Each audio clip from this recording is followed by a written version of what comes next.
ہماری قوم کا ایک بہت بڑا طبقہ توحید چھوڑ کر کے غیر اللہ کے سامنے سر جھکا رہا ہے. اللہ تعالیٰ کیوں اس قوم کے اوپر اپنی مدد نازل کرے گا؟ اللہ کی مدد موحدوں کے لیے آتی ہے کہ مشرکوں کے لیے آتی ہے؟ مشرکوں کو تو اللہ تعالیٰ ذلیل کرتا ہے. قرآن مجید میں اللہ نے بنی اسرائیل کے بارے میں کیا فرمایا؟ اللہ تعالیٰ نے فرمایا کہ ان لوگوں نے کیونکہ اللہ کو چھوڑ کر کے بچڑے کو معبود بنا دیا تو اللہ تعالیٰ نے ان کو ذلیل کر دیا. یہ اللہ کا اصول ہے، اللہ مشرکوں کو ذلیل کرتا ہے. یہ ذلت جو امت پہ طاری ہے نا، اس کا سبب اصل یہ نہیں کہ مسلمان تعلیم میں پیچھے ہیں یا مسلمان تجارت میں پیچھے ہیں یا مسلمان سیاست میں پیچھے ہیں. اس ذلت کی بڑی وجہ یہ کہ مسلمان ایمان میں پیچھے ہیں. اس کا بڑا حصہ اللہ کے ساتھ شرک کر رہا ہے. شرک کرنے والوں پر تو اللہ کا عذاب نازل ہوتا ہے. یہ اللہ کے عذاب کی صورت ہے کہ اللہ تعالیٰ نے ایسے حکمراں ہمارے سروں پہ مسلط کیے ہیں جو یہ طے کر رہے ہیں کہ ہمارے دسترخوان پہ ہم کیا کھا سکتے ہیں کیا نہیں کھا سکتے. بھائی یہ جو اللہ کے ساتھ شرک کرنے والے نا، یہ وہ لوگ جو کشتی میں چھید کر رہے ہیں. اور ہم شرک تو نہیں کر رہے پر کشتی میں چھید ہوتا ہوا دیکھ رہے ہیں. کشتی میں چھید کرنے والے چھید کریں گے تو کشتی ڈوبے گی، اور ڈوبے گی تو وہ لوگ بھی ڈوبیں گے جو کشتی میں چھید ہوتا ہوا دیکھ رہے ہیں لیکن خاموش ہیں. اللہ تعالیٰ ہم کہتے ہیں اللہ اپنی مدد کیوں نہیں نازل کر رہا؟ اللہ یہ قبر پرستوں کے لیے اپنی مدد نازل کرے گا جو اللہ کو چھوڑ کر کے غیر اللہ سے دعائیں کرتے ہیں؟ ان کے لیے اللہ تعالیٰ فرشتے نازل کرے گا مدد کے لیے. اللہ نے فرمایا وَأَنْتُمُ الْأَعْلَوْنَ إِن كُنتُم مُؤْمِنِينَ، تم ہی سربلند رہو گے اگر تم ایمان والے ہو تو. اور ایمان میں سب سے پہلے توحید آتا ہے. جب یہ امت توحید میں ہی کمزور ہے، کہاں سے اللہ تعالیٰ کی مدد اس کے اوپر آئے گی؟ وَلَيْسَ الذَّكَرُ كَالْأُنثىٰ، اور مرد عورتوں کی طرح نہیں ہوتے، عورتیں مردوں کی طرح نہیں ہوتی. یہ بہت بیسک جنڈر کا اصول ہے جو قرآن مجید میں بیان کیا گیا ہے. لَيْسَ الذَّكَرُ كَالْأُنثىٰ، مرد اور عورتیں ایک جیسے نہیں ہوتے. یہ فیمنزم کا دور ہے، اس میں سب سے بڑا فتنہ کیا ہے؟ عورتوں پہ مرد بننے کی ذمہ داری ڈال دی گئی ہے. پورا جو فیمنزم کا سسٹم ہے نا، یہ فیمنزم کا سسٹم ایک عورت سے کیا چاہتا ہے؟ تم وہ کر کے دکھاؤ جو مرد کر رہا ہے، تبھی تم ایک کامیاب عورت ہو.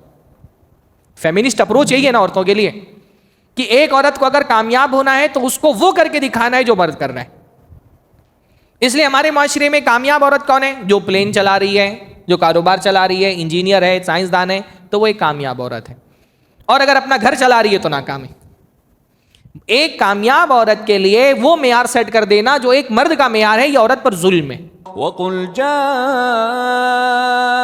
الْحَقُّ وَزَهَقَ الْبَاطِلُ إِنَّ الْبَاطِلَ كَانَ زَهُوقًا. الحمد للہ رب العالمین والصلاة والسلام علی نبینا محمد وعلی آلہ وصحبہ اجمعین ومن تبعهم بإحسان إلى يوم الدین. اعوذ باللہ السمیع العلیم من الشیطان الرجیم من ہمزہ ونفخہ ونفثہ. بسم اللہ الرحمن الرحیم. الف لام میم اللہ لا الہ الا هو الحی القیوم نزل علیک الکتاب بالحق مصدقا لما بین یدیہ وانزل التوراۃ والانجیل. سب سے پہلے ہر طرح کی حمد اور ثنا، تعریف اور توصیف، عظمت اور بزرگی، کبریائی اور بڑائی اللہ رب العزت کے لیے لائق اور زیبا ہے، جس کے فضل و احسان سے قرآن فہمی کی اس مجلس میں ہم شریک ہوئے ہیں. اللہ تعالیٰ قرآن کی برکتوں سے ہمارے سینوں کو منور کر دے. اللہ تعالیٰ ہمارے لیے اس مجلس کو علم میں اضافے کا، ایمان میں زیادتی کا، کردار میں اصلاح کا سبب بنائیں. اللہ تعالیٰ ہم سب کو قرآن پڑھنے والا، سمجھنے والا، قرآن پر عمل کرنے والا، قرآن کی آیات میں تدبر کرنے والا اور قرآن کا داعی بنائے. آج کی مجلس میں انشاءاللہ تعالیٰ قرآن مجید کی ایک بڑی اہم سورت، سورۃ آل عمران، اس کی کچھ آیتوں کی تفسیر و تشریح انشاءاللہ تعالیٰ ہم دیکھیں گے. سورہ آل عمران ان دو صورتوں میں سے ہیں جن کے بارے میں اللہ کے نبی نے خصوصی طور پہ تاکید کی ہے کہ یہ صورتیں پڑھی جائیں. اللہ کے نبی نے فرمایا کہ زہراوین، الزہراوین کی تلاوت کرو، دو چمکتی ہوئی صورتوں کی تلاوت کرو. تو دو چمکتی ہوئی صورتیں کون سی ہیں؟ ایک سورہ بقرہ اور دوسری سورہ آل عمران. چمکتی ہوئی صورت یعنی اس کے اجر کی روشنی سے ہماری قبر اور ہماری آخرت روشن ہو جائے گی، یا تو اس کے چمکنے سے یہ مراد ہے، یا تو اس کی روشنی سے علم مراد ہے، کیونکہ علم جو ہے وہ انسان کی زندگی میں روشنی لے کر کے آتا ہے. تو یہ دونوں صورتیں علم سے ایسی بھری ہوئی ہیں کہ اگر ان صورتوں کو آپ پڑھیں تو آپ کا دل علم کی روشنی سے، ہدایت کی روشنی سے روشن ہو جائے گا. اللہ کے نبی نے اسی طرح فرمایا قیامت کے دن قرآن مجید جب سفارش کرنے کے لیے آئے گا تو یہ دونوں صورتیں اس کو لیڈ کر رہی ہوں گی، اور اللہ تعالیٰ کے حضور میں جا کر کے اپنے پڑھنے والوں کے لیے حجت قائم کریں گی۔ وہ قیامت کے دن جو شفاعتیں ہوں گی نا، اس میں سے ایک شفاعت کیا ہوگی؟ بندے کے اعمال اس کی سفارش کریں گے، حتیٰ کہ قبر میں بھی بندے کے اعمال اس کی سفارش کریں گے۔ جیسے حدیث کے اندر آتا ہے کہ اللہ کے نبی صلی اللہ علیہ وسلم نے فرمایا الصیام والقرآن یشفعان للعبد، کہ روزہ اور قرآن قیامت میں اللہ تعالیٰ کے حضور میں بندے کے لیے سفارش کرے گا۔ یہ جو روزہ ہم رکھتے ہیں اور جو قرآن ہم پڑھتے ہیں، یہ اللہ تعالیٰ کے حضور میں پہنچ کر کے ہمارے لیے سفارش کریں گے۔ تو روزہ کہے گا اے اللہ تعالیٰ، میں نے اس کو کھانے پینے سے روک کر کے رکھا اور یہ تیرے حکم سے کھانے پینے سے رکا رہا، تو لہٰذا اس کے حق میں میری سفارش قبول کر۔ اور قرآن کہے گا اللہ، میں نے اس کو رات میں نیند سے روکے رکھا، تو یہ رات میں نیند سے رکا رہا، تو میرے اس کے حق میں میری سفارش قبول کر۔ رات میں قرآن نے روکے رکھا مطلب اللہ کے وہ بندے جو رات میں تہجد میں اٹھ کر کے قرآن پڑھتے ہیں۔ قرآن پڑھنے کا سب سے بہترین طریقہ کیا ہے؟ رات کے آخری حصے میں پڑھا جائے اور تہجد میں پڑھا جائے۔ عام دنوں کی بات ہے، رمضان میں خصوصی طور پہ تو تراویح پڑھی جاتی ہے۔ عام دنوں میں قرآن پڑھنے کا سب سے بہترین طریقہ کیا ہوتا ہے؟ نماز میں، قیام میں، رات کے آخری حصے میں قرآن پڑھا جائے۔ تو وہ جو دو صورتیں یہ جو ہے نا خصوصی طور پہ اللہ تعالیٰ کے ہاں حجت قائم کریں گی اور اللہ رب العالمین کے ہاں بندے کی سفارش کریں گی۔ سورہ آل عمران، اس کا بنیادی طور پہ دو موضوعات زیادہ تفصیل سے اس پہ گفتگو ہوئی ہے۔ ایک موضوع ہے عیسائیوں کا۔ اللہ کے نبی صلی اللہ علیہ وسلم کے پاس نجران ایک علاقہ ہے عرب کے بالکل شمالی طرف، وہاں سے عیسائیوں کا ایک پورا ڈیلیگیشن اللہ کے نبی صلی اللہ علیہ وسلم کے پاس آیا، تقریباً 70 لوگوں پر مشتمل تھا، اور ان سے طویل گفتگو ہوئی عیسائیوں کے عقائد کے بارے میں۔ اور ان سے ہونے والی گفتگو کے پس منظر میں قرآن میں سورۃ آل عمران میں بہت ساری آیتیں نازل ہوئی، اور خصوصی خطاب ان آیتوں کے اندر عیسائیوں سے کیا گیا، کرسچنز سے کیا گیا ہے۔ تو ایک بڑا حصہ سورہ آل عمران کا اس پس منظر میں نازل ہوا ہے، عیسائیوں سے اس میں خطاب کیا گیا ہے، کرسچن سے خطاب کیا گیا ہے۔ اور کچھ آیتیں سورہ آل عمران کی غزوہ احد کے بعد جو ایک صورتحال پیش آئی تھی، غزوہ احد میں مسلمانوں کو ایک بڑا نقصان ہوا تھا، ہارے تو نہیں تھے مسلمان لیکن وکٹری بھی نہیں مل پائی تھی جیسے ملنی چاہیے تھی، 70 صحابہ شہید ہو گئے تھے، اور ایک جو ہے وہ بڑا نقصان مسلمانوں کو، چھوٹی سی جماعت تھی اور بہت بڑا نقصان جھیلنا پڑا تھا، 70 صحابہ کی شہادت، تو مسلمان غم میں تھے، تکلیف میں تھے۔ اس پر اللہ رب العالمین کا تبصرہ ہے۔ تو کچھ آیتیں جو آخر کے حصے کی ہیں وہ غزوہ احد کے بعد نازل ہونے والی آیتیں، اور اس میں مسلمانوں کو صبر کی تلقین کی گئی ہے۔ غزوہ احد میں مسلمانوں سے جو غلطیاں ہو گئی تھیں، ان غلطیوں کی طرف اللہ رب العالمین نے اشارہ کر کے اس کو سدھارنے کی کوشش کی ہے، اور مسلمانوں کی ڈھارس بندھائی گئی ہے۔ تو یہ دو موضوعات بنیادی طور پہ سورہ آل عمران کے بنیادی موضوعات ہیں۔ اس کے علاوہ بھی کچھ چیزیں بیچ بیچ میں الگ الگ موضوعات پر آئی ہیں۔ دیکھیے، ہم نے جب سورۃ الفاتحہ پڑھی تھی تو ہم نے سورہ فاتحہ میں اللہ تعالیٰ سے کیا دعا کی تھی؟ اہدنا الصراط المستقیم، اللہ تعالیٰ ہم کو صراط مستقیم کی ہدایت دے۔ صراط الذین انعمت علیہم، ان لوگوں کا راستہ جن پر تیرا انعام نازل ہوا۔ غیر المغضوب علیہم ولا الضالین، اللہ تعالیٰ ہم کو مغضوب علیہم کے راستے پر مت چلا اور ضالین کے راستے پہ مت چلا۔ مغضوب علیہم یعنی جن پر تیرا غضب نازل ہوا، اور ضالین کا مطلب جو لوگ گمراہ ہو گئے۔ مغضوب علیہم سے کون لوگ مراد ہیں؟ یہود۔ مغضوب علیہم سے کون لوگ مراد ہیں؟ یہود۔ یعنی مغضوب علیہم تو سارے لوگ ہیں جن پر اللہ کا غضب نازل ہوا، لیکن خصوصی طور پہ اللہ کے نبی صلی اللہ علیہ وسلم نے بتایا مغضوب علیہم کی سب سے اعلیٰ ترین مثال، سب سے پرفیکٹ مثال کون سی ہے؟ یہود۔ اور ضالین سے کون لوگ مراد ہیں؟ نصارہ، کرسچنز۔ تو دو لوگوں کے راستے پر چلنے سے بچنے کی اللہ تعالیٰ نے ہم نے اللہ تعالیٰ سے دعا مانگی تھی۔ تو اللہ تعالیٰ نے سورۃ البقرہ میں یہود کا طریقہ کار بتایا، ان کے جرائم بتائے، ان کی غلطیاں بتائیں، اور بتایا یہ یہود کا راستہ ہے، اگر تم صراط مستقیم پر چلنا چاہتے ہو تو یہ غلطیاں مت کرنا جو یہود نے کی تھی۔ اور سورہ آل عمران میں اللہ تعالیٰ نے ایک طرح سے نصارہ کی غلطی، کرسچنز کی غلطی، ان کی گناہ اور ان کی خطاؤں کو واضح کیا کہ اگر تم صراط مستقیم پر چلنا چاہتے ہو تو یہ نصارہ کا راستہ ہے، اس راستے سے بچو۔ قرآن مجید اصل میں کوئی تاریخ کی کتاب نہیں ہے. قرآن مجید میں جو گزشتہ قوموں کے واقعات بیان ہوئے نا، یہود نے ایسا کیا، بنی اسرائیل نے ایسا کیا، نصارہ نے یہ غلطیاں کی، عاد، سمود، یہ سارے جو پرانی قوموں کے حالات بیان ہوئے ہیں، یہ کیوں بیان ہوئے ہیں؟ کیا قرآن مجید کوئی تاریخ کی کتاب ہے؟ اور ان پرانے واقعات کو قوم نوح سے لے کر کے نصارہ تک کے جو الگ الگ قوموں کے واقعات بیان ہوتے ہیں، کیا اس کا مقصد یہ ہے کہ اللہ تعالیٰ چاہتا ہے ہماری جو ہسٹری کی نالج ہے اس میں اضافہ ہو جائے؟ قرآن مجید ہسٹری کی کتاب نہیں ہے بنیادی طور پہ. قرآن مجید کا مقصد ہماری تاریخ کے علم میں اضافہ کرنا نہیں ہے. قرآن مجید ہدایت کی کتاب ہے. تو اس میں جو بھی ایک ایک آیت، ایک ایک لفظ سے اصل میں جو چیز ہم کو کشید کرنی ہے، جو چیز ہم کو نکالنی ہے، وہ کیا ہے؟ ہدایت ہے. اور ہدایت کے حاصل کرنے کے جو بہت سارے ذریعے ہیں نا، اس میں سے ایک ذریعہ یہ ہے پرانی گمراہ ہو جانے والی قوموں کے واقعات پڑھ کر کے دیکھو کہ وہ گمراہ کیسے ہوئیں، کیسے اللہ تعالیٰ کے راستے سے ہٹ گئیں، کون کون سے جرائم ان سے سرزد ہوئے، کیا غلطیاں ان سے ہوئیں کہ اللہ رب العالمین نے ان کو راندہ درگاہ کر دیا، اپنا عذاب ان پر نازل کیا. پھر اس تاریخ کو سامنے رکھ کر کے اس تاریخ کو آئینہ بناؤ اور ان کی تاریخ میں، ان کے ماضی میں اپنا حال دیکھو. بات سمجھ آ رہی ہے؟ تو جو قوموں کے واقعات بیان کیے گئے ہیں، ان واقعات کے بیان کرنے کا مقصد ان سے ہدایت حاصل کرو، عبرت حاصل کرو. وہ غلطیاں جو پچھلی قوموں سے ہوئی، ان غلطیوں میں خود ملوث مت ہو جاؤ. قرآن مجید میں یہ واقعات اسی لیے بیان کیے گئے. جب بھی آپ کسی پرانی قوم کا واقعہ پڑھیں، قرآن مجید کے اندر سنیں، تو آپ اس کو ایک آئینہ سمجھیں اور دیکھیں اپنے حال کو کہ کہیں وہ غلطیاں، وہ خطائیں، وہ گناہ جو پچھلی قوموں سے سرزد ہوئے تھے، کہیں وہ ہم سے بھی تو سرزد نہیں ہو رہے.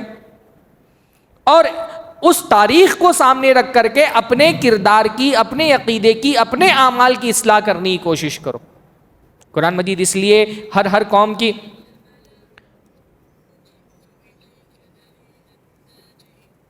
قرآن مجید اس لیے بار بار مختلف قوموں کے واقعات بیان کر کے ان سے جو چیدہ غلطیاں ہوتی تھیں، خصوصی جو غلطیاں ہوتی تھیں، ان غلطیوں کی نشاندہی کرتا ہے. قوم لوط سے یہ غلطی ہوئی، قوم شعیب سے یہ غلطی ہوئی، قوم نوح سے یہ غلطی ہوئی، سمود سے یہ غلطی ہوئی، عاد سے یہ غلطی ہوئی، بنی اسرائیل نے یہ غلطیاں کی، نصارہ نے یہ غلطیاں کی. ان غلطیوں کو بیان کرنے کا مقصد کیا ہے؟ تاکہ ہم فخر کریں؟ نہیں. اللہ کے نبی نے فرمایا لا تتبعن سنن من کان قبلکم، کہ تم سے پہلے جو لوگ گزرے تم بھی انہی کے راستے پہ چلنے والے ہو. جو خطائیں، جو گناہ، جو غلطیاں ان سے سرزد ہوئی ہیں، تم میں بھی ایسے لوگ پیدا ہوں گے جو اس راستے پر چل کر کے ان غلطیوں میں مبتلا ہوں گے، وہ گناہ کریں گے. تو اصل مقصد ان قوموں کی تاریخ بیان کرنے کا یہ ہوتا ہے کہ اس تاریخ کی روشنی میں ہم اپنے ایمان کی، اپنے عقیدے کی، اپنے کردار کی اصلاح کریں. سورہ آل عمران کا آغاز ہو رہا ہے الف لام میم اللہ لا الہ الا هو الحی القیوم. الف لام میم حروف مقطعات میں سے ہے، میں نے آپ کو بتایا تھا. میں نے اس دن سوال کیا تھا کہ قرآن مجید میں 29 صورتوں میں حروف مقطعات آئے ہیں، اس میں سے 3 صورتیں ایسی ہیں جن میں حروف مقطعات کے بعد قرآن کا ذکر نہیں. سورہ آل عمران میں تو آپ دیکھ رہے ہیں الف لام میم اللہ لا الہ الا هو الحی القیوم نزل علیک الکتاب، قرآن کا ذکر آ گیا. تو میں نے سوال کیا تھا، مجھے پتا تھا کہ کہیں سے جواب آئے نہ آئے، خواتین کی طرف سے جواب آئے گا، تو کسی بہن نے جو ہے وہ جواب لکھ کر کے بھیجا ہے. تو انہوں نے 5 صورتوں کے نام لکھے ہیں: سورہ مریم، سورہ عنکبوت، سورہ روم، سورہ شورا اور سورہ قلم. یہ 5 صورتیں ہیں جن میں حروف مقطعات کے بعد قرآن کا ذکر نہیں آیا ہے. باقی ساری صورتوں میں قرآن کا ذکر آیا ہے. اس میں سورۃ الشورى میں قرآن کا ذکر آیا ہے. سورۃ الشورى سورہ قلم میں جو سورہ قلم میں آیا ہے نون والقلم وما یسطرون، تو ہماری بہن نے لکھا ہے کہ سورہ قلم میں بھی ذکر نہیں آیا قرآن کا، پر علماء نے عام طور پہ یہ کہا ہے کہ والقلم وما یسطرون، قسم ہے قلم کی اور جو بھی قلم لکھتی ہے. تو علماء نے یہ کہا ہے کہ یہاں جو قلم لکھتی ہے اس سے مراد قرآن ہی ہے. اس لیے سورۃ القلم کے بعض علماء نے بھی کہا ہے کہ وہاں قرآن نہیں مراد ہے، تقدیر مراد ہے، لیکن کیونکہ ایک قول یہ ہے اور زیادہ راجح قول یہ ہے کہ وہاں پر قرآن ہی مراد ہے. باقی سورۃ الشورى میں قرآن مجید کا ذکر ہی آیا ہے. ابھی میں وہ آیتیں نہیں دیکھ پا رہا ہوں. تو بہرحال تو سورہ مریم، سورہ عنکبوت اور سورہ روم، یہ 3 صورتیں ایسی ہیں جن میں قرآن مجید کا ذکر حروف مقطعات کے بعد نہیں آیا ہے، باقی ساری صورتوں میں حروف مقطعات کے بعد قرآن کا ذکر آیا۔ نزل علیک الکتاب بالحق مصدقا لما بین یدیہ وانزل التوراۃ والانجیل، اللہ تعالیٰ نے یہ کتاب نازل کی ہے حق کے ساتھ، یہ کتاب برحق ہے، اس میں یہ حق اللہ تعالیٰ کی طرف سے آئی ہے اور اس میں جو بھی ہے وہ حق ہے۔ مصدقا لما بین یدیہ، اور اس سے پہلے جو کتابیں آئی تھیں وہ ان کتابوں کی تصدیق کرنے والی ہے۔ وَأَنزَلَ التَّوْرَاةَ وَالْإِنجِيلَ، اور اللہ ہی ہے جس نے تورات و انجیل نازل کیا تھا۔ من قبل هدى للناس، اس سے پہلے اللہ نے تورات و انجیل نازل کیا تھا۔ وَأَنزَلَ الْفُرْقَانَ، اور اب اللہ تعالیٰ نے فرقان نازل کیا۔ قرآن مجید آپ پڑھیں گے تو قرآن مجید کا اللہ کے نبی صلی اللہ علیہ وسلم نے کبھی یہ دعویٰ نہیں کیا کہ میں کوئی انوکھا رسول دنیا میں آیا ہوں انسانی تاریخ میں، جو پیغام میں لے کر کے آیا ہوں وہ ایسا انوکھا پیغام ہے کہ آج تک کہ وہ پیغام دنیا میں کوئی نہیں لے کر کے آیا، جو بات میں کہہ رہا ہوں وہ ایسی بات ہے جو آج تک ایسی بات نہیں کہی۔ اللہ کے نبی صلی اللہ علیہ وسلم نے کبھی بھی یہ دعویٰ نہیں کیا۔ اللہ کے نبی کو جب رسول بنا کر کے بھیجا گیا تو اللہ کے نبی صلی اللہ علیہ وسلم کا دعویٰ کیا تھا؟ میں وہی پیغام رسالت کا لے کر کے آیا ہوں جو مجھ سے پہلے اللہ تعالیٰ کے انبیاء لے کر کے آتے رہے ہیں۔ حضرت آدم سے لے کر کے حضرت عیسیٰ تک نے جو پیغام انسانوں تک پہنچایا تھا میں وہی پیغام لے کر کے آیا ہوں۔ میرا پیغام کوئی نیا نہیں ہے، میری رسالت کوئی انوکھی رسالت نہیں ہے۔ ایسا نہیں کہ میں کوئی ایسی انوکھی بات بول رہا ہوں جو آج تک کے انسانی تاریخ میں نہیں کہی گئی۔ میں اسی سلسلے کی ایک کڑی ہوں جو سلسلہ حضرت آدم سے حضرت نوح سے چلا تھا اور اس کی آخری کڑی بنا کر کے اللہ تعالیٰ نے مجھے دنیا میں بھیجا ہے۔ میں اسی کلمے کی طرف لوگوں کو دعوت دے رہا ہوں جو کلمہ ہر زمانے میں نبی اپنی قوم والوں کو سناتے رہے اور جس کی طرف انبیاء اپنی قوم کو بلاتے رہے۔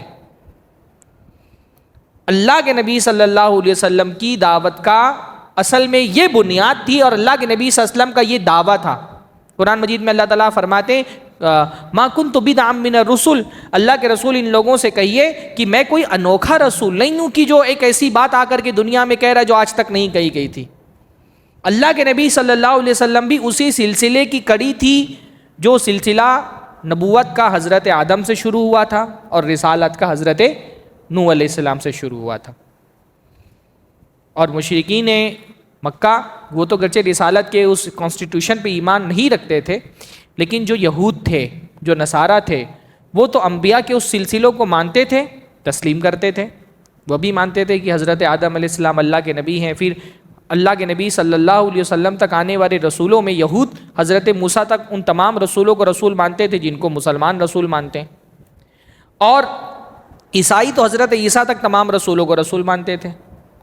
تو رسالت کا جو سلسلہ اللہ تعالیٰ نے جاری کیا تھا، اہل کتاب تو اس سے غافل تھے۔ اہل کتاب کو مشرکین مکہ تو غافل تھے، ان کو نہیں پتا تھا رسول کیا ہوتا ہے، نبی کیا ہوتا ہے۔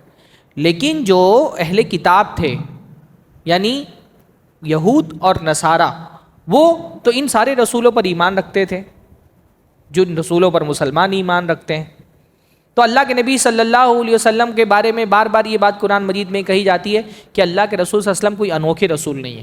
ایسے ہی قرآن مجید جو کتاب ہے یہ کوئی انوکھی کتاب نہیں ہے، اس میں کوئی ایسی بات نہیں کہی جا رہی جو آج تک دنیا میں کبھی نہیں کہی گئی ہے۔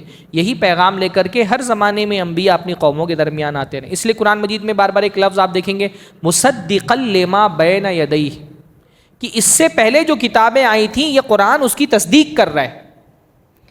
قرآن مجید اپنے سے پہلے آنے والی کتابوں کو کنفرم کر رہا ہے کہ اللہ تعالیٰ کی کتابیں تھیں، اور انہی کتابوں میں اس کتاب کی نزول کا ذکر تھا۔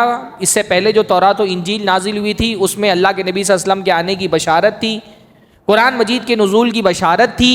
تو قرآن مجید نازل ہوا، اللہ کے نبی صلی اللہ علیہ وسلم آئے تو اس بات کی تصدیق ہو گئی کہ جو پرانی کتابیں تھیں تورات، انجیل، زبور، ان کی پیشین گوئیاں برحق تھیں۔ گویا کہ اللہ کے نبی صلی اللہ علیہ وسلم نے آ کر کے وہ جو پیشین گوئیاں تھیں تورات میں، انجیل میں، قرآن میں، اس پر ایک مہر ثابت کر دی کہ وہ کتابیں بھی اللہ کی کتابیں۔ اسی لیے کوئی مسلمان اس وقت تک کہ مسلمان نہیں ہو سکتا جب تک وہ ان کتابوں کو اللہ کی کتاب نہ مانے اور ان رسولوں کو اللہ کا رسول نہ مانے، ہے نا۔ ایمان کا بنیادی تقاضا کیا ہے؟ ایمان کے جو 6 ارکان ہیں نا، 6 ارکان تو پتہ ہوں گے ایمان کے نا، کون کون سے ہیں؟ نہیں، توحید تو ایمان کے ارکان کیا ہیں؟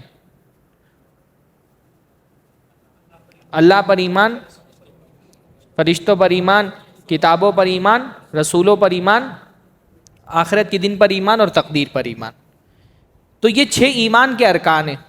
اس میں رسولوں پر ایمان، اگر کوئی بندہ کسی ایک رسول کا انکار کر دے، سارے رسولوں کو مان رہا ہے لیکن کہے میں حضرت عیسیٰ علیہ السلام کو رسول نہیں مانتا، وہ مسلمان رہ جائے گا؟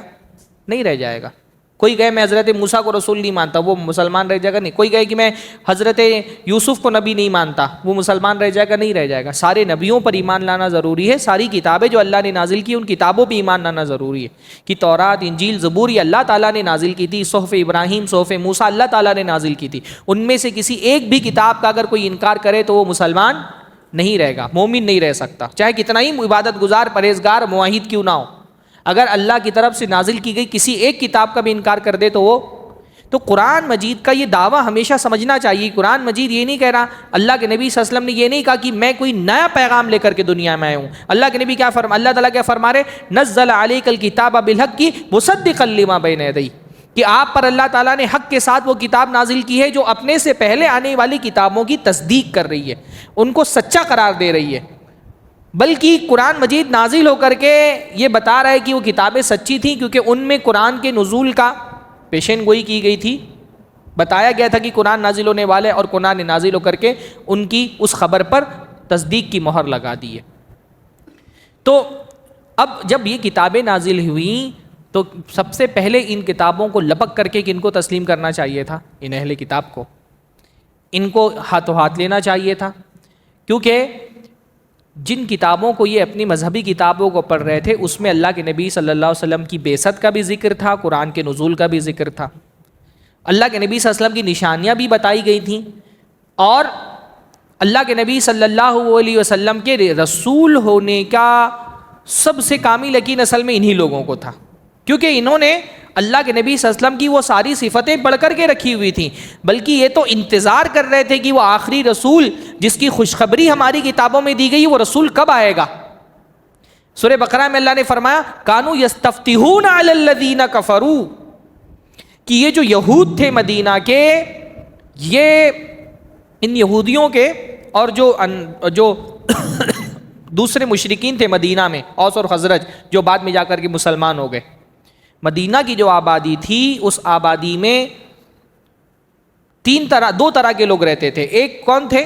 یہودی تھے، اور دوسرے کون تھے؟ مشرکین تھے، بت پرست تھے.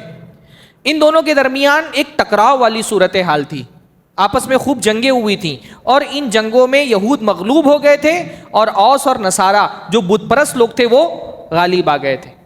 تو یہ یہود جو ہے نا یہ کہا کرتے تھے کہ آج تو ہم تمہارے ہاتھوں جنگ میں مغلوب ہو گئے، پر ایک رسول آئے گا جس کی بشارت ہماری کتابوں میں لکھی ہوئی ہے. جب وہ رسول آئے گا ہم اس پر ایمان لے کر کے آئیں گے اور اس کے ساتھ مل کر کے تم سے جنگ کریں گے، اور اس وقت ہم تم پر فتح پا لیں گے. کانوا یستفتحون علی الذین کفروا، یہ کافروں پر فتح کی باتیں کیا کرتے تھے کہ ہم کو فتح ملنے والی ہے، بس ہمارا رسول آنے دو. اب جب اللہ کے رسول صلی اللہ علیہ وسلم آئے، یہودیوں نے امید لگا کر کے رکھی تھی کہ وہ آخری رسول بنو اسماعیل کے بجائے بنو اسرائیل میں آئے گا، ہمارے خاندان میں پیدا ہوگا. پر آخری رسول کہاں گیا؟ بنو اسماعیل میں آ گیا. اور عرب کے جو لوگ تھے بنو اسماعیل، بنیادی طور پہ عرب کا بڑا جو مکہ کے لوگ تھے وہ حضرت اسماعیل کی اولاد تھے. ان کو تو اہل کتاب بہت حقیر سمجھتے تھے، ان کو امی کہتے تھے، یہ تو امی لوگ ہیں، ان پڑھ لوگ ہیں. اب ان امیوں میں اللہ تعالیٰ نے ایک رسول بنا کر کے بھیج دیا. قرآن مجید میں اللہ تعالیٰ فرماتے ہیں لقد من اللہ علی المؤمنین، کیسے؟ فی الامیین رسولا، اللہ نے امیوں میں ایک رسول بنا کر کے بھیج دیا. جو امی کہا جاتا ہے نا وہ کس کا اپوزٹ ہوتا ہے؟ اہل کتاب کا. قرآن مجید میں جب امی کا لفظ آتا ہے نا تو امی کا مطلب کیا ہوتا ہے؟ ان پڑھ، جن کے پاس کتاب نہیں ہے. جو مشرکین تھے مکہ کے، عرب کے بت پرست تھے، ان کے پاس کوئی آسمانی کتاب نہیں تھی، جبکہ یہودیوں کے پاس آسمانی کتاب تھی. کون سی؟ یہودیوں کی آسمانی کتاب کون سی؟ تورات. اور کرسچنز کے پاس آسمانی کتاب کون تھی؟ انجیل. تو یہ تو آسمانی کتابیں پڑھنے والے تھے، تو یہ عربوں کو امی کہا کرتے تھے کہ یہ تو کتاب سے محروم ہے، ہمارے پاس کتاب ہے. اب جن کو یہ امی کہا کرتے تھے انہی میں ایک رسول آ گیا. تو بنی اسرائیل تعصب کا شکار ہو گئے کہ ہم تو سوچ رہے تھے رسول ہم میں سے آئے گا، رسول تو امیوں میں سے آ گیا. محض اس وجہ سے اللہ کے نبی صلی اللہ علیہ وسلم کی رسالت قبول کرنے سے انکار کر دیا. کہ یہ امیوں کا رسول ہم نہیں مانیں گے, ہم میں سے کیوں نہیں آیا رسول. حالانکہ اللہ کے رسول کو ان کی نشانی کی وجہ سے بالکل اچھے سے پہچانتے تھے کہ اللہ کا رسول ہے. قرآن مجید فرماتا ہے یعرفونہ کما یعرفون ابناءہم, یہ اللہ کے رسول کو اتنے اچھے سے پہچانتے ہیں جیسے اپنے بچے کو پہچانتے ہیں. انسان اپنے بچوں کو پہچاننے میں کبھی غلطی کر سکتا ہے؟ آپ اسکول جاتے ہیں, جب چھٹی ہوتی ہے آپ کے بچے کا چہرہ دیکھ کر کے آپ پہچان جاتے ہیں نا کہ یہ میرا بیٹا ہے. جیسے ہی اپنے بچوں کو پہچانتے ویسے اللہ کے رسول کو پہچانتے, پھر بھی ایمان نہیں لے کر کے آئے. اس لیے قرآن مجید میں اللہ نے فرمایا سورہ بقرہ میں وَلَا تَكُونُوا أَوَّلَ كَافِرٍ بِهِ, کم سے کم تم تو سب سے پہلے کافر مت بنو. تم کو تو اس رسول کی رسالت کا کامل یقین ہے, تم نے اپنی کتابوں میں اس کی جو نشانیاں پڑھی ہیں اپنی آنکھوں سے وہ نشانیاں دیکھ رہے ہو, تم کیسے انکار کر رہے ہو اس کا؟ لیکن انہوں نے تعصب کا شکار ہو کر کے اللہ کے نبی صلی اللہ علیہ وسلم کی رسالت کا انکار کر دیا. اچھا یہی وجہ تھی مدینہ میں اتنی جلدی اسلام کیسے پھیل گیا؟ ایک سوال پیدا ہوتا ہے نا. اللہ کے نبی صلی اللہ علیہ وسلم نے تو رسالت کے پیغام طائف میں بھی پہنچایا, مکہ والوں نے اسلام قبول نہیں کیا, مدینہ والوں نے اتنا جلدی کیسے اسلام قبول کر لیا؟ کہ اسلام بھی قبول کر لیا جب اللہ کے نبی مکہ میں تھے, جو جا کر اللہ کے نبی صلی اللہ علیہ وسلم کے ہاتھوں پر بیعت بھی کی, اللہ کے نبی کو دعوت دی کہ آپ آئیں, ہجرت کر کے ہمارے شہر میں آ جائیں. اللہ کے نبی ہجرت کر کے مدینہ آ گئے. مدینہ والوں کے اسلام قبول کرنے کی وجہ یہی تھی نا کہ مدینہ کے جو بت پرست تھے انہوں نے مدینہ میں عیسائی نہیں تھے, مدینہ میں عیسائی نہیں رہتے تھے, یا تو یہودی تھے یا تو مشرکین تھے.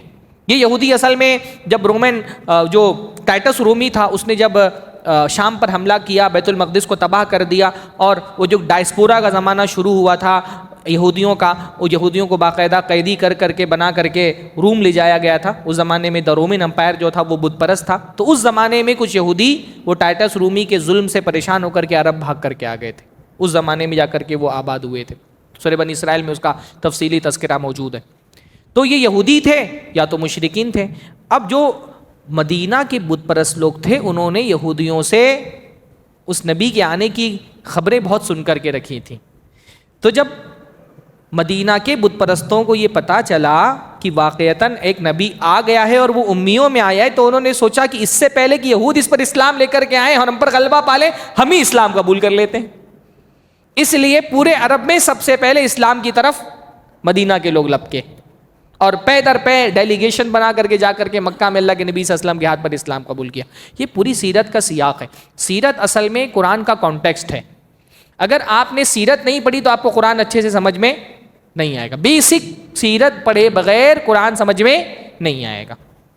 تو اللہ تعالیٰ فرما رہے ہیں کہ اللہ ہی تعالیٰ ہے جس نے قرآن نازل کیا, اور قرآن سے پہلے جو کتابیں آئیں وہ بھی اللہ نے نازل کی ہیں. آج کے زمانے میں آپ بہت سارے اورینٹلسٹ جو ہوتے ہیں نا, مستشرقین, عیسائی اور یہودی, بہت سارے عالم ہوتے ہیں جو قرآن کے بہت ماہر ہوتے ہیں. ان کو کیا کہا جاتا ہے؟ عربی میں ان کو مستشرق کہا جاتا ہے, انگلش میں ان کو اورینٹلسٹ کہا جاتا ہے. پوری زندگی وہ قرآن و سنت پڑھنے میں لگا دیتے ہیں اس میں عیب نکالنے کے لیے, غلطیاں ڈھونڈنے کے لیے. تو یہ بہت سارے واقعات میں بولتے ہیں دیکھو قرآن کا یہ واقعہ یہاں سے لیا گیا ہے, تورات سے, یہاں سے انجیل سے لیا گیا ہے. بھائی قرآن کے واقعات جو تورات و انجیل سے تھوڑے بہت میل کھاتے ہیں, اس کی وجہ یہ نہیں ہے کہ اللہ کے نبی صلی اللہ علیہ وسلم نے تورات و انجیل سے وہ کتاب واقعات پڑھ کر کے اور اس کو نعوذ باللہ قرآن میں بیان کر دیا تھا, کیونکہ دونوں کا سورس ایک ہے نا. جس اللہ نے تورات و انجیل نازل کی ہے اسی اللہ تعالیٰ نے قرآن بھی نازل کیا ہے. تو ظاہر سی بات ہے کہ جب سورس ایک ہے تو دونوں میں بہت سارے بیانات بھی ایک ہوں گے. قرآن مجید کا پر ایک اعتراض آپ اکثر دیکھیں گے, ہمارے دور میں بھی ہم لوگ پچھلے کچھ سالوں میں ڈیبیٹ کرتے رہے بہت سارے غیر مسلموں سے, تو لوگ یہ بتاتے ہیں کہ دیکھو قرآن میں جو یہ واقعہ حضرت یوسف کا بیان ہوا ہے وہ فلاں جگہ سے لیا گیا ہے, اور حضرت نوح کا واقعہ فلاں جگہ سے لیا گیا ہے, یہ اولڈ ٹیسٹمنٹ سے لیا گیا ہے, یہ نیو ٹیسٹمنٹ سے لیا گیا ہے. اللہ کے بندو, اللہ کے نبی صلی اللہ علیہ وسلم امی تھے, آپ کو پڑھنا نہیں آتا تھا. آپ اللہ کے نبی پر الزام لگاتے کہ اللہ کے نبی نے یہ یہود و نصارہ کی کتابیں پڑھ کر کے کاپی کیے, تو اللہ کے نبی صلی اللہ علیہ وسلم یہود و نصارہ کی کتاب کیسے پڑھیں گے؟ اللہ کے نبی تو امی تھے. پہلا مسئلہ تو یہی ہے کہ اللہ کے نبی پڑھیں گے کہاں سے؟ ہاں, اللہ رب العالمین نے قرآن مجید میں فرمایا کہ آپ کو تو پڑھنا ہی نہیں آتا تھا. ما کنت تدری ما الکتاب ولا الایمان, آپ تو جانتے ہی نہیں تھے کہ کتاب کیا ہے, ایمان کیا ہے. اور مان لیں کہ اللہ کے نبی کو پڑھنا آتا بھی تھا تو کون سی زبان اللہ کے نبی کی تھی؟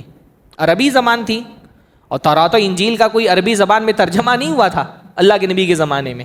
ہاں, اور اگر اور تیسرا مسئلہ یہ ہے کہ اللہ کے نبی صلی اللہ علیہ وسلم کے زمانے میں جو یہ پرنٹنگ پریس کا زمانہ نہیں تھا نا، تو جو تورات و انجیل کے نسخے تھے، اہل کتاب کے پاس جو کتابیں تھیں، وہ کتابیں بہت کلاسیفائڈ ڈاکیومنٹ کی ان کی حیثیت تھی، وہ سب کی پہنچ نہیں تھی ان کتابوں تک.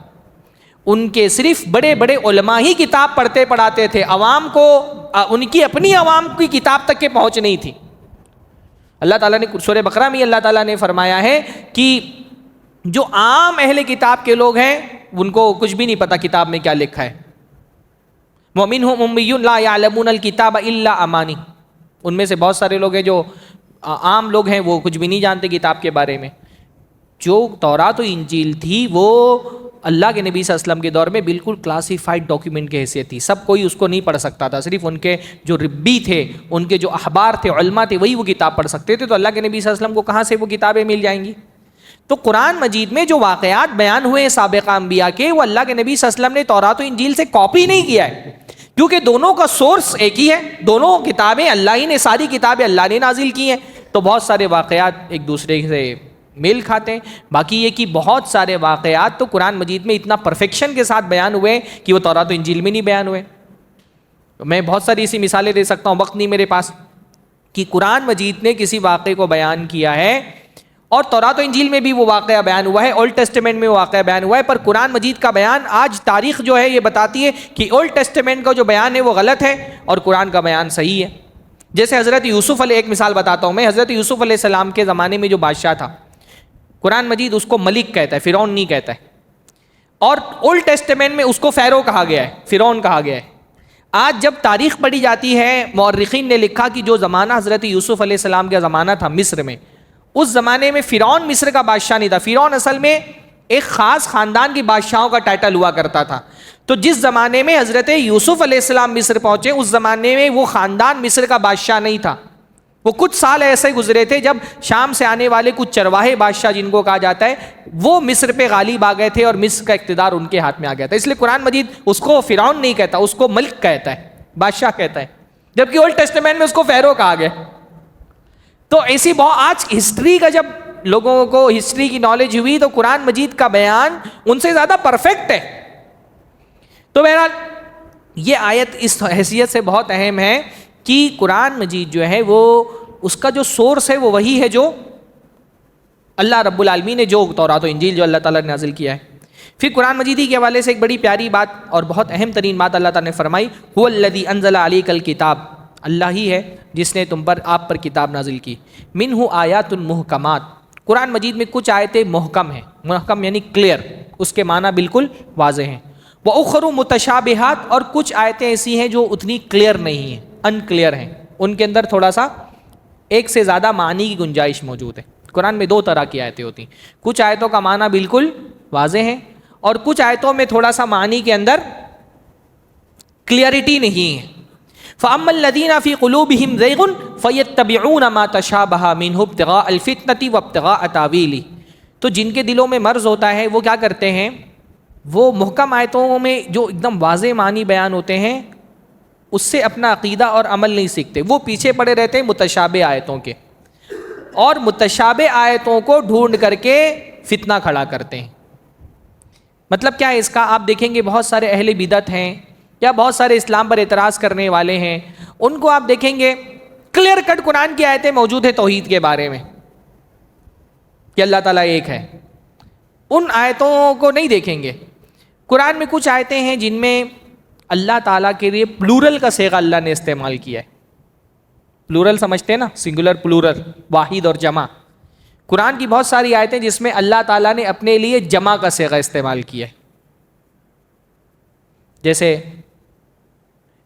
جیسے انزلنا کا لفظ ہے قرآن مجید کے اندر، ہم نے نازل کیا ہے، انا نحن نزلنا الذکر، نحن ہم، اور میں کے لیے عربی میں کیا آتا ہے، انا. تو قرآن مجید میں بہت ساری جگہوں پر اللہ تعالیٰ نے اپنے لیے جمع کا صیغہ استعمال کیا ہے. اب یہ جن کے دلوں میں مرض ہوتا ہے نا، قرآن مجید میں بار بار کہا گیا قل هو اللہ احد، کہہ دیجیے کہ اللہ اکیلا ہے. اتنی کلیئر کٹ آیتیں ان کو نہیں دکھتی ہیں، اور وہ ایسی آیتیں جن میں اللہ تعالیٰ کے لیے ایک جمع کا صیغہ استعمال کیا گیا، اس کو ڈھونڈ ڈھونڈ کر کے لائیں گے اور کہیں گے دیکھو خود اللہ تعالیٰ نے اپنے لیے جمع کا صیغہ استعمال کیا ہے، اس کا مطلب اللہ ایک نہیں ہے، بہت سارے. حالانکہ عربی زبان میں جب اللہ تعالیٰ کے لیے جمع کا صیغہ اللہ استعمال کرتا ہے تو اس کا مقصد یہ نہیں ہوتا کہ اللہ بتائے کہ اللہ بہت سارے، بلکہ اس کا مقصد تعظیم ہوتی ہے. کبھی کبھی تعظیم کے لیے ایک انسان واحد کے بجائے جمع کا صیغہ استعمال کرتا ہے. جیسے ہم اردو میں بھی بعض مرتبہ کہتے ہیں نا ہم کھانا کھائیں گے، جیسے بادشاہ نے کہے گا ہم کھانا کھائیں گے، تو ہم کا مطلب کیا بہت سارے لوگ ہیں؟ نہیں. کبھی کبھی عربی میں جمع کا صیغہ تعظیم کے لیے آتا ہے. جہاں پر اللہ تعالیٰ اپنے آپ کو ہم کہتا ہے وہاں مطلب یہ نہیں ہوتا ہے کہ اللہ ایک سے زیادہ ہے، وہاں مقصد کیا ہوتا ہے؟ تعظیم. اللہ اپنی عظمت کا اظہار کر رہا ہوتا ہے. تو جن کے دل میں مرض ہوتا ہے، نفاق ہوتا ہے، وہ صاف ستھری کلیئر کٹ معنی والی باتوں کو چھوڑ کر کے ایسی چیزوں میں تلاش کرتے ہیں جہاں ان کو اپنے غلط عقیدے کا کوئی دلیل مل جائے یا کوئی اسلام کے اندر نقص نکال. اب دیکھیے حدیثوں میں بھی آپ دیکھیں نا، حدیثوں میں کتنی پیاری پیاری اللہ کے نبی کی اخلاق سے متعلق، اللہ کے نبی صلی اللہ علیہ وسلم کی کردار سے متعلق، اللہ کے نبی صلی اللہ علیہ وسلم کی خوبیوں سے متعلق کتنی ساری حدیثیں. پر کچھ لوگ مکھیوں کی طرح ڈھونڈ کر کے کہیں تاریخ سے کوئی روایت لائیں گے جس سے اللہ کے نبی کی سیرت پہ کوئی حرف آ رہا ہو. ساری حدیثیں اتنی ساری اللہ کے نبی کے اخلاق کی، اللہ کے نبی صلی اللہ علیہ وسلم کی بہترین تعلیمات کی چھوڑ دیں گے اور ایک مسئلہ پکڑ کے بیٹھ جائیں گے اللہ کے نبی صلی اللہ علیہ وسلم نے اتنی ساری عورتوں سے شادی کیوں کی. سب کچھ چھوڑ کر کے ایک تو جیسے مکھی ہوتی ہے صرف گندگی پر بیٹھتی ہے، ایسے کچھ لوگ جن کے دل میں مرض ہوتا ہے نا وہ قرآن سے ڈھونڈ ڈھونڈ کر کے اپنا غلط عقیدہ ثابت کرنے پہ ہی لگے رہتے ہیں. اللہ تعالیٰ نے فرمایا وما يعلم تاویلہ الا اللہ والراسخون فی العلم. حالانکہ جو متشابہ آیتیں ہیں ان کا صحیح معنی یا تو اللہ جانتا ہے یا تو جو علم میں گہرائی رکھنے والے لوگ ہیں وہ جانتے ہیں. تو کسی آیت کا اگر معنی سمجھ میں نہیں آ رہا ہے تو کہاں رجوع کرنا چاہیے؟ آلتو فالتو لوگوں کی طرف نہیں، علم میں گہرائی رکھنے والوں کی طرف. اس آیت سے ہم کو یہ پتا چلتا ہے دین سیکھنے کے لیے رجوع کس کی طرف کرنا چاہیے؟ الراسخون فی العلم، جن کے علم میں گہرائی ہے وہ آپ کو صحیح معنی بتائیں گے آیتوں کا، حدیثوں کا. یہ آیت اس بات کا ہم کو اشارہ دیتی ہے، ہم کو تعلیم دیتی ہے کہ دین کا علم ایسے ہی کسی بھی اٹھے سٹے سے نہیں لے لینا چاہیے. معتبر مستند علم میں گہرائی رکھنے والے لوگوں سے قرآن سیکھنا چاہیے، حدیثیں سیکھنی چاہیے. بہرحال پھر اس کے بعد ایک بڑی پیاری دعا ہے ربنا لا تزغ قلوبنا بعد اذ ہدیتنا، کہ اللہ تعالیٰ ایک بار تو نے ہم کو ہدایت دے دی پھر ہمارے دلوں میں کسی طرح کا ٹیڑھا پن مت پیدا کرنا. یہ دعا مسلسل مانگتی رہنی چاہیے. جیسا کہ میں بار بار یہ بتاتا ہوں کہ ہدایت اللہ تعالیٰ کی سب سے بڑی نعمت ہے، لیکن ہم کو نہیں پتہ ہدایت ملنے کے بعد ہماری موت بھی ہدایت پر ہوتی کہ نہیں ہوتی. تو ایمان والا بندہ ہدایت مل جانے کے بعد بھی اس کے بڑھنے کے لیے اور اس دعائیں کرتا ہے اور اللہ تعالیٰ سے دعا کرتا ہے کہ ہدایت ہم سے چھین مت لینا. ربنا لا تزغ قلوبنا بعد اذ ہدیتنا وہب لنا من لدنک رحمہ انک انت الوہاب. پھر سورہ آل عمران کی آیت نمبر 14 ہے، اس میں اللہ تعالیٰ نے ان چیزوں کا ذکر کیا ہے جو دنیا کی زینتیں ہیں اور جن کی محبت اللہ تعالیٰ نے انسان کی فطرت میں، نیچر میں ڈال دی ہیں. اللہ نے فرمایا زُيِّنَ لِلنَّاسِ حُبُّ الشَّهْوَاتِ مِنَ النِّسَاءِ، لوگوں کے لیے مزین کر دیا گیا ہے کچھ چیزوں کی، کچھ ڈیزائرز کی محبت، کچھ خواہشات کی محبت اللہ تعالیٰ نے انسان کی فطرت میں ڈال دی ہے. اور وہ کون کون سی ہے؟ من النساء، عورتوں سے محبت، والبنین، اولاد کی چاہت، والقناطیر المقنطرۃ من الذهب والفضہ، سونے اور چاندی کے ڈھیر کی چاہت، والخیل المسومۃ والانعام والحرث، اسی طرح سے اعلیٰ قسم کے گھوڑے اور جانور اور کھیتی باڑی. ذالک متاع الحیات الدنیا، یہ سب دنیا کا سامان ہے. یعنی ان چیزوں سے محبت بری نہیں ہے. اللہ تعالیٰ نے یہ ساری چیزیں انسانوں کے لیے پیدا کی، یہ دنیا کی زینت ہے اور دنیا فائدہ اٹھانے کی چیز ہے. اللہ تعالیٰ نے یہ چیزیں، یعنی ہمارے جو دین ہے نا اس کی خاصیت یہ ہے کہ ہمارا دین ہم سے یہ تقاضا نہیں کرتا کہ اللہ سے قریب ہونا ہے تو دنیا چھوڑ دو. اللہ نے فرمایا ذالک متاع الحیات الدنیا، یہ دنیا کی فائدہ اٹھانے کی چیز ہے، ان سے فائدہ اٹھاؤ، لیکن واللہ عندہ حسن المآب، اصلی جو کامیاب کرنے والی اور پائیدار نعمت ہے وہ کون سی ہے؟ جو اللہ کے پاس ہے، جنت. اللہ تعالیٰ کے پاس جو ہے والآخرۃ خیر وابقیٰ، آخرت بہتر ہے، آخرت باقی رہنے والی ہے. ما عندکم ینفد وما عند اللہ باق، تمہارے پاس جو ہے وہ ختم ہو جائے گا، اللہ کے پاس جو ہے وہ باقی رہنے والا ہے. باقی دنیا کی زینت ہے، اس سے فائدہ اٹھاؤ. ہمارا دین الحمدللہ ہم سے دنیا کی چیزوں سے، دنیا کی لذتیں ہم پر حرام نہیں کرتا. ہمارے دین میں الحمدللہ رہبانیت نہیں ہے، جوگی پنا نہیں ہے، سنیاس ہمارے دین کے اندر سنیاس والا تصور نہیں کہ اللہ سے قریب ہونا ہے تو دنیا چھوڑ دو. اللہ فرما رہا ہے یہ جو دنیا کی زینتیں یہ بھی کس نے پیدا کی ہیں؟ اللہ نے پیدا کی ہیں، تمہارے لیے پیدا کی ہیں. ایک جگہ اللہ فرماتے کل من حرم زینت اللہ التی اخرج لعبادہ، کون ہے جو اللہ تعالیٰ کی زینت کو حرام کرتا ہے جو اللہ نے اپنے بندوں کے لیے پیدا کی ہے. یہ دنیا کی زینت کا سامان ہے، عورت ہے. اللہ تعالیٰ نے اچھا دیکھیے انسانوں کے ڈیزائرز کا ذکر ہوا تو سب سے پہلے کون سی خواہش کا ذکر ہوا؟ النساء، عورتوں کی خواہش اللہ تعالیٰ نے مرد کی فطرت میں ڈال دی ہے، اور یہ کوئی بری چیز نہیں ہے. ہمارے دین میں عورت کی چاہت رکھنا، شادیوں کی چاہت رکھنا کوئی بری چیز نہیں ہے. ہر مذہب یہ کہتا ہے بھائی اللہ تعالیٰ سے قریب ہونا ہے عورتوں سے دور ہو جاؤ تبھی تم اللہ کے قریب ہو سکتے ہو. ہمارا دین کہتا ہے نہیں، اللہ سے قریب ہونے کے لیے عورتوں سے دور ہونے کی ضرورت نہیں. ہر مذہب میں، اس لیے جو ہر مذہب میں جو مذہبی رہنما ہوتے ہیں وہ شادیاں نہیں کرتے نا. عیسائیوں میں دیکھیں جو پادری ہوتے ہیں وہ شادی نہیں کرتے، بدھسٹوں میں جو ان کے بھکشو ہوتے ہیں وہ شادی نہیں کرتے، نصارہ میں اور ہندوؤں میں جو بال برہمچاری ہوتے ہیں پنڈت شادی نہیں کرتے. وہ ان کے یہاں تصور یہ ہے شادی کرنے سے بندہ اللہ تعالیٰ سے دور ہو جاتا ہے. ہمارا دین کیا کہتا ہے؟ ہمارا دین کہتا ہے شادی کرنے سے بندہ اللہ کے اور قریب ہو جاتا ہے نا. اللہ کے نبی صلی اللہ علیہ وسلم نے فرمایا کہ اذا تزوج العبد فقد استکمل نصف الدین، بندہ جب شادی کرتا ہے اس کا آدھا دین مکمل ہو جاتا ہے. ایسی دنیا کا مال دولت اللہ تعالیٰ اس کو یہ نہیں کہتا کہ یہ چیزیں تم پر حرام ہیں، دنیا کماؤ، لیکن دنیا کے پیچھے ایسے مت پڑ جاؤ کہ آخرت کو بھول جاؤ. اصل چیز یہ کہ دنیا کی لذتیں ہیں ان سے فائدہ اٹھاؤ، اس کے پیچھے آخرت کو مت بھولو. پھر اس کے بعد اللہ رب العالمین نے ایک بڑی قرآن مجید کی سب اہم ترین آیت ہے ان الدین عند اللہ الاسلام، کہ اللہ تعالیٰ کے ہاں دین صرف کیا ہے؟ اسلام. ویلڈ دین اللہ کے ہاں صرف اسلام ہے. قیامت کے دن کامیاب ہونے کے لیے لازم ہے کہ آپ مسلمان ہو. جو مسلمان نہیں قیامت کے دن اس کی نجات کا سارا دروازہ بند ہے. اسی سورہ آل عمران میں آگے اللہ نے فرمایا وَمَن يَبْتَغِ غَيْرَ الْإِسْلَامِ دِينًا فَلَن يُقْبَلَ مِنْهُ، جو اسلام کو چھوڑ کر کے کوئی اور دین اختیار کرے گا اللہ تعالیٰ اس کی نیکیاں قبول نہیں کرے گا. قیامت میں اگر نجات چاہیے تو اس کا صرف ایک راستہ ہے کہ اسلام قبول کرو. اس سے وہ جو ایک تصور ہمارے یہاں پر سیکولرزم والا ہے کہ بھائی سب لوگ اپنے اپنے دین پر رہو کوئی مسئلہ نہیں ہے، اس کی نفی ہوتی ہے. قیامت کے دن مرنے کے بعد جو زندگی شروع ہونے والی ہے اس میں کامیابی کا صرف ایک ہی راستہ ہے کہ بندہ اسلام قبول کرے، اسلام کے راستے پر ہو. ان الدین عند اللہ الاسلام، اللہ کے یہاں دین صرف اور صرف اسلام ہے. اسی طرح سے ایک بڑی پیاری آیت قرآن مجید کی، بلکہ ایک طرح سے اللہ تعالیٰ کا ذکر ہے اور دعا ہے اللہ تعالیٰ سے قل اللہم مالک الملک، کہہ دیجیے، یعنی دعا کرنے کے اللہ کے نبی سے کہا گیا اللہم، اے ہمارے اللہ، اے اللہ مالک الملک، جو ملک کا مالک ہے. ملک کا مالک مطلب جس کے ہاتھ میں بادشاہت ہے. اصلی بادشاہت کس کے ہاتھ میں ہے؟ اللہ کے ہاتھ میں. تو تل ملک من تشاء، تو دنیا میں جس کو چاہتا ہے حکمرانی دے دیتا ہے. وتنزع الملک ممن تشاء، اور جس سے چاہتا ہے حکمرانی لے لیتا ہے.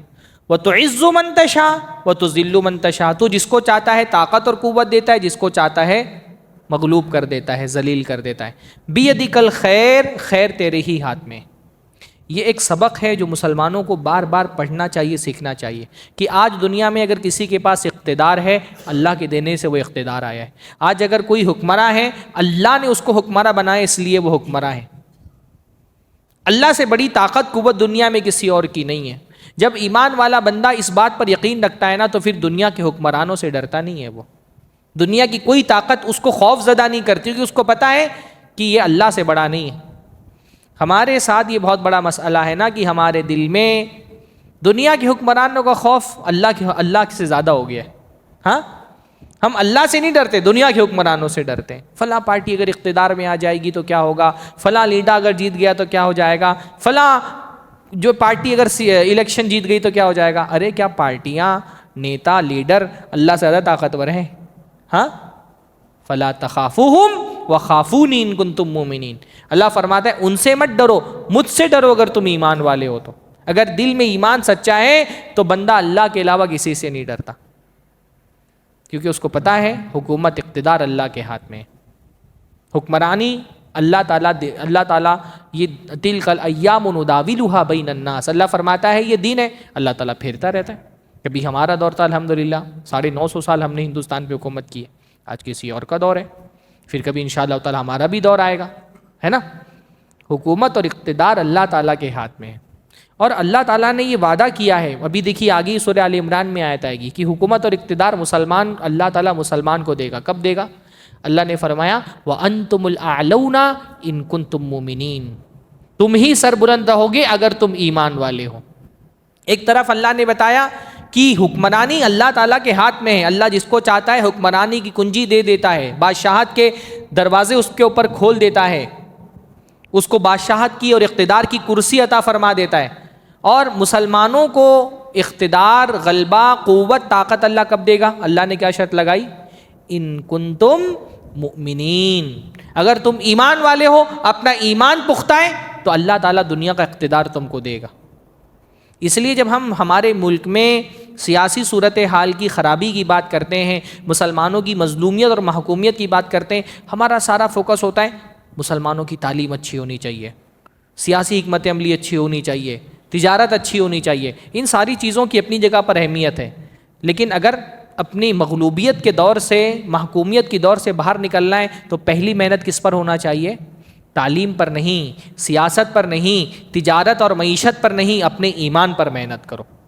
اللہ نے فرمایا وعد اللہ الذین آمنوا وعملوا الصالحات لیستخلفنہم فی الارض، اللہ نے وعدہ کیا ہے ایمان لانے والوں سے اور عمل صالح کرنے والوں سے کہ ان کو زمین کی خلافت اللہ تعالیٰ عطا فرمائے گا۔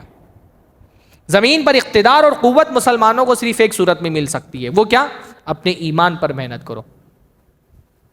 ہمارا سب سے بڑا مسئلہ یہ نہیں ہے کہ ہم سیاست میں کمزور ہیں، ہم مالی اعتبار سے کمزور ہیں، تعلیم کے اعتبار سے پچھڑے ہوئے ہیں، ہمارا بڑا مسئلہ یہ کہ ہم ایمان میں پچھڑے ہوئے ہیں۔ ہماری قوم کا ایک بہت بڑا طبقہ توحید چھوڑ کر کے غیر اللہ کے سامنے سر جھکا رہا ہے۔ اللہ تعالیٰ کیوں اس قوم کے اوپر اپنی مدد نازل کرے گا؟ اللہ کی مدد موحدوں کے لیے آتی ہے کہ مشرکوں کے لیے آتی ہے؟ مشرکوں کو تو اللہ تعالیٰ ذلیل کرتا ہے۔ قرآن مجید میں اللہ نے بنی اسرائیل کے بارے میں کیا فرمایا؟ اللہ تعالیٰ نے فرمایا کہ ان لوگوں نے کیونکہ اللہ کو چھوڑ کر کے بچڑے کو معبود بنا دیا تو اللہ تعالیٰ نے ان کو ذلیل کر دیا۔ یہ اللہ کا اصول ہے، اللہ مشرکوں کو ذلیل کرتا ہے۔ یہ ذلت جو امت میں طاری ہے نا، اس کا سبب اصل یہ نہیں کہ مسلمان تعلیم میں پیچھے ہیں، یا مسلمان تجارت میں پیچھے ہیں، یا مسلمان سیاست میں پیچھے ہیں۔ اس ذلت کی بڑی وجہ یہ کہ مسلمان ایمان میں پیچھے ہیں۔ اس کا بڑا حصہ اللہ کے ساتھ شرک کر رہا ہے۔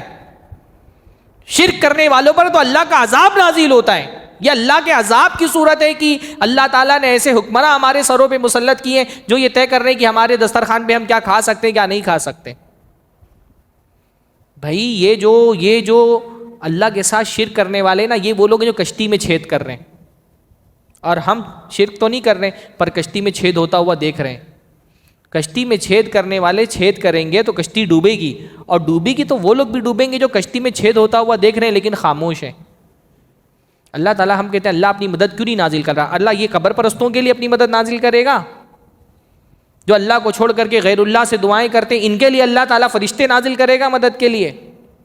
اللہ نے فرمایا وَأَنْتُمُ الْأَعْلَوْنَ إِن كُنتُم مُؤْمِنِينَ، تم ہی سر بلند رہو گے اگر تم ایمان والے ہو تو۔ اور ایمان میں سب سے پہلے توحید آتا ہے۔ جب یہ امت توحید میں ہی کمزور ہے، کہاں سے اللہ تعالیٰ کی مدد اس کے اوپر آئے گی؟ اسی طرح سے ایک بہت اہم ترین آیت ہے لا يتخذ المؤمنون الکافرین اولیاء من دون المؤمنین۔ اللہ تعالیٰ نے کہا ہے ایمان والوں کو حکم دیتے ہوئے کہ ایمان والے کافروں کو اپنا دوست نہیں بناتے۔ ایمان والے کی دوستی ہمیشہ ایمان والے سے ہوتی ہے۔ ایمان والا کافر سے اچھے اخلاق سے پیش آنا چاہیے، اس کے ساتھ حسن سلوک کرنا ہے، پر دل سے جو دوستی ہوگی وہ صرف ایک مومن کی دوسرے مومن سے ہی ہو سکتی ہے۔ جیسے آپ کسی شرابی کو اپنا دوست نہیں بنا سکتے، کسی زانی کو اپنا دوست نہیں بنا سکتے، کتنی اچھے اخلاق والا کی ہو۔ تو شرابی اور زانی کافر سے بہتر ہے؟ ہاں، کافر بڑا گنہگار ہے یا شرابی اور زانی بڑے گنہگار ہے؟ کافر بڑا گنہگار ہے. تو ایک مومن کسی کافر سے دلی دوستی کیسے رکھ سکتا ہے؟ قرآن مجید میں مختلف آیتوں میں اللہ تعالیٰ نے مسلمانوں کو منع کیا ہے کہ وہ کسی کافر کو دل سے دوست نہیں بنا سکتے ہیں. باقی اس کے ساتھ اس نے سلوک کرنا ہے، اس کو دعوت دینی ہے، اس کو دین کی طرف بلانا ہے. بڑی ایک پیاری آیت ہے، قل ان کنتم تحبون اللہ فاتبعونی یحببکم اللہ ویغفر لکم ذنوبکم. اللہ کے نبی صلی اللہ علیہ وسلم آپ کہہ دیجئے اگر تم کو واقعتاً اللہ تعالیٰ سے محبت ہے فاتبعونی، تو میری اتباع کرو. قل ان کنتم تحبون اللہ. آپ نے عیسائیوں کو دیکھا ہوگا نا، وہ اللہ کی محبت کی بات بہت کرتے ہیں. گاڈ لوز یو لکھا رہتا ہے نا اکثر جگہوں پر، آپ دیکھتے ہیں کہ گاڈ لوز یو. کرسچنز بہت کرتے ہیں گاڈ، اللہ کی محبت کی باتیں، کہ گاڈ آپ سے بہت محبت کرتا ہے. قرآن کیونکہ یہ پوری آیتیں عیسائیوں کے مذہبی عقیدے کے پس منظر میں نازل ہو رہی ہے نا، تو اللہ فرما رہا ہے قل ان کنتم تحبون اللہ فاتبعونی یحببکم اللہ. اگر تم واقعتاً اللہ تعالیٰ سے محبت کرتے ہو فاتبعونی، تو میری اتباع کرو.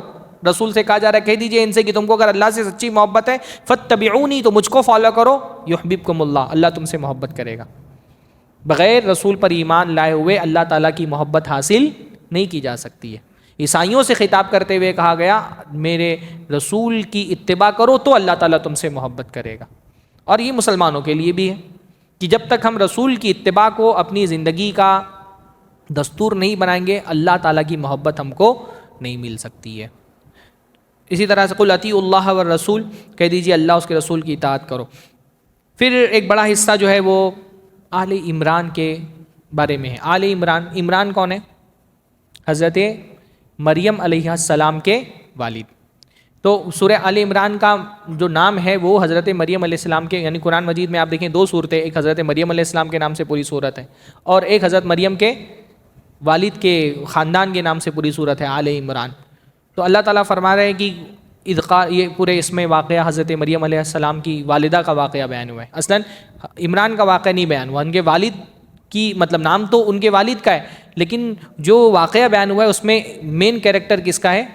حضرت مریم علیہ السلام کی والدہ کا، کہ انہوں نے ان کے پریگننٹ تھیں، ان کے پیٹ میں پیٹ سے تھیں، تو انہوں نے اللہ تعالیٰ سے دعا کی رب انی نذرت لک ما فی بطنی، اللہ تعالیٰ میرے پیٹ میں جو بھی بچہ ہے میں اس کو تیرے حوالے کرتی ہوں، میں نظر مانتی ہوں کہ یہ بچہ پیدا ہوگا تو میں اس کو تیرے دین کی خدمت میں لگا دوں گی، علم و عمل میں لگا دوں گی. پھر ہوا کیا؟ حضرت مریم علیہ السلام پیدا ہو گئیں. تو انہوں نے کیا کہا؟ وَلَيْسَ الذَّكَرُ كَالْأُنثَىٰ، اللہ تعالیٰ یہ تو بیٹی ہو گئی، انہوں نے سمجھا کہ بیٹے ہوں گے. اور وہ بنی اسرائیل کا دور تھا جس میں ان کے جو علماء ہوتے تھے وہ پوری زندگی اپنی عبادت گاہوں میں لگا کر کے بڑے ربی اور عالم بنتے تھے.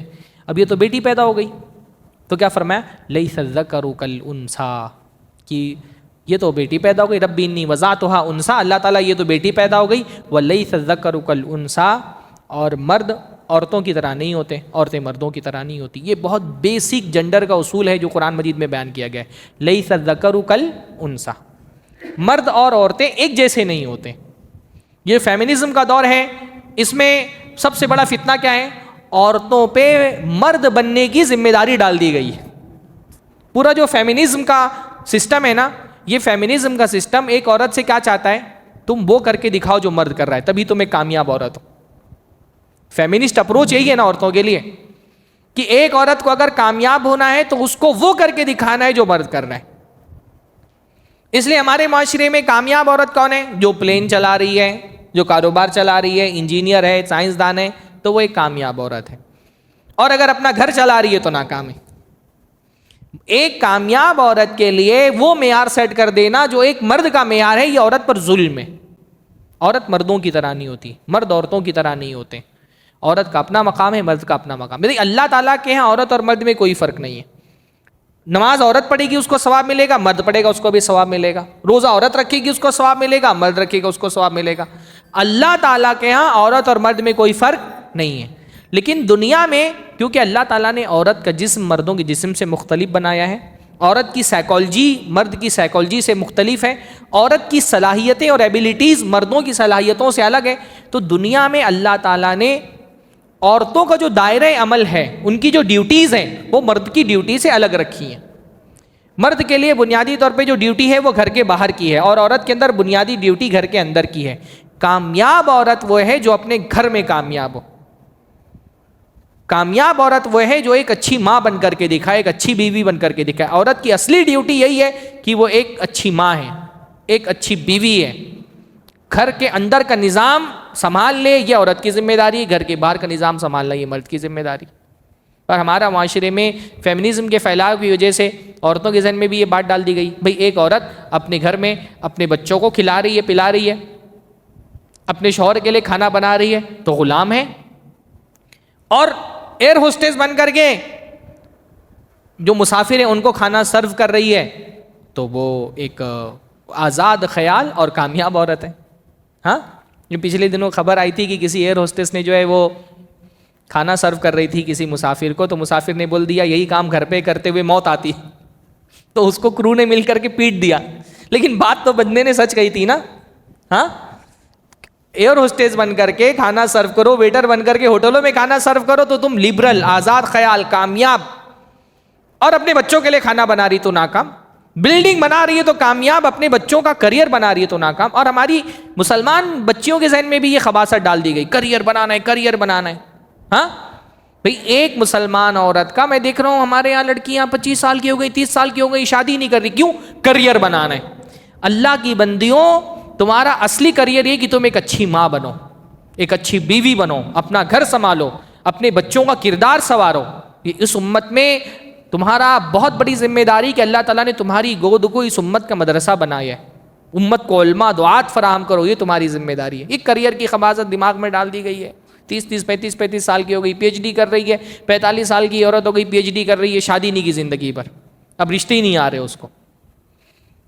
تو ایک عورت کا اصلی جو کردار ہوتا ہے نا وہ یہ کہ اچھی ماں بنے. وہ دیکھیے حضرت مریم علیہ السلام کی والدہ، بچہ ابھی پیدا نہیں ہوا لیکن فکر کس بات کی ہے کہ بچہ پیدا ہوگا اس کو دین کی خدمت پہ لگانا ہے. ہاں، ایک ماں کا یہ آپ میں میری بہنیں جو مجھ کو سن رہی ہیں، کب آپ کے ذہن میں خیال آیا کبھی کہ جو اللہ تعالیٰ مجھے اولاد دے گی میں اس کو دین کی خدمت میں لگاؤں گی؟ یہ مریم علیہ السلام کی والدہ، یہ ایک کریکٹر ہے جو اللہ تعالیٰ مثال بنا کر کے آپ کے سامنے رکھ رہے ہیں کہ اپنے بچوں کو دین کی خدمت پہ لگاؤ. بیٹی ہو گئی تو افسوس کر رہی ہیں کہ یہ تو بیٹی ہو گئی، میں نے تو بیٹے کی چاہت کی تھی.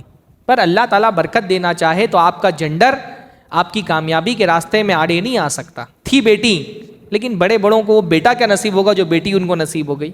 ہاں، حضرت مریم علیہ السلام چنا اللہ تعالیٰ نے ان کو اپنے دین کی خدمت کے لیے، وہ مقام اور مرتبہ دیا کہ دنیا میں کم عورتیں اس مقام اور مرتبے کو پہنچی. اللہ کے نے فرمایا مردوں میں تو بہت کامیاب اور کامل لوگ ہوئے، عورتوں میں نہیں کامیاب اور کامل ہوئی مگر سوائے مریم اور حضرت خدیجہ کے اور آسیہ کے. کامل عورت اللہ تعالیٰ نے وہ مقام و مرتبہ دیا. اس دین کو فروغ دینے میں جس طرح مردوں کا رول ہے اسی طرح عورتوں کا رول ہے. اسلام ایک عورت کو تعلیم و تربیت سے نہیں روکتا ہے لیکن اس کا ایک دائرہ طے کرتا ہے. یہ ایک تمہاری حد ہے، اس حد کے اندر رہ کر کے تمہاری یہ ذمہ داریاں، ان ذمہ داریوں کو چھوٹا مت سمجھو. بچہ پالنا کوئی چھوٹی، ہمارے یہاں میں دیکھتا ہوں جو مرد مار قسم کی فیمنسٹ عورتیں ہوتی ہیں، بولتی ہیں کہ میں کوئی بچہ پیدا کرنے کی مشین ہوں. واللہ یہ بچہ پیدا کرنا کتنا بڑا شرف، کتنے بڑے اللہ تعالیٰ کی طرف سے کتنے بڑے فضل کی بات ہے. بولتے ہیں ہم کو بچہ پیدا کرنے کی مشین نہیں بننا ہے.